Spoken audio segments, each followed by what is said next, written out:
আজকে আমি চলে এসেছি সিরাজগঞ্জের মতিন সাহেবের ঘাটে। বেসিক্যালি এটা মাছ বাজারের জন্য বিখ্যাত একটি ঘাট। এই ঘাটটি একদম যমুনা নদীর তীরে অবস্থিত।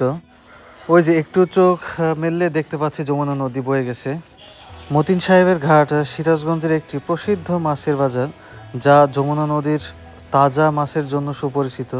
প্রতিদিন সকালে এখানে বিভিন্ন প্রজাতির নদীর মাছের নিলাম অনুষ্ঠিত হয়, যেখানে ব্যবসায়ী ও ক্রেতারা অংশ নেন। এই বাজারে ঘন্টায় প্রায় 2 লাখ টাকার মাছ বিক্রি হয় বলে জানা যায়। সবথেকে মজার বিষয় কি, এখানে মাছ বিক্রয় করা হয় নিলামে। কোনো দাড়ি পাল্লার কোনো ব্যবহার এখানে নেই। ডাকে মাছ বিক্রি করা হয়।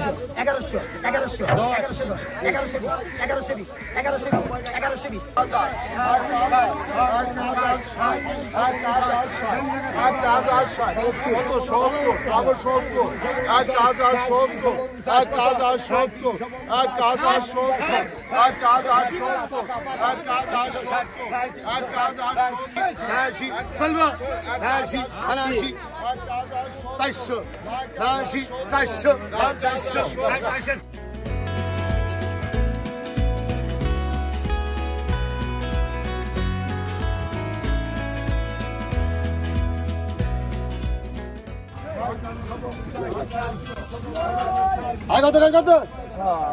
780, 880,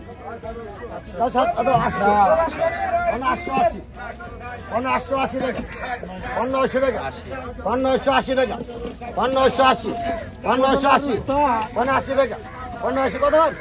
1000, 1000 টাকা, 1000 নাই, 1000 টাকা নাই, 1000 নাই।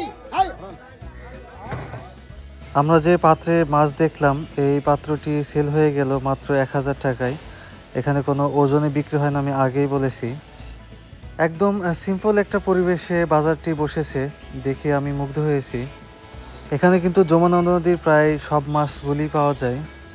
যমুনা নদীর কাছাকাছি অবস্থিত হওয়ায় মতিন সাহেবের ঘাটে সদ্য ধরা মাছ পাওয়া যায়, যা ক্রেতাদের আকর্ষণ করে। এখানে রুই, কাতলা, বাগার, চিংড়ি, শিং, পাঙ্গাস, ট্যাংরা ইত্যাদি মাছ পাওয়া যায়। মাছের দাম আকার ও প্রজাতি অনুযায়ী ভিন্ন হয়।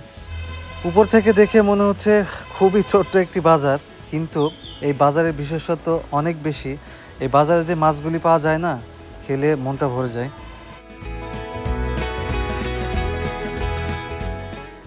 আমি আরও একবার বলতে চাই, এই বাজারের বিশেষত্ব হলো মাছের নিলাম প্রক্রিয়া, যেখানে ব্যবসায়ীরা উচ্চস্বরে ডাক দিয়ে মাছের দাম প্রস্তাব করেন, যা বাজারের পরিবেশকে আরও প্রাণবন্ত করে তোলে।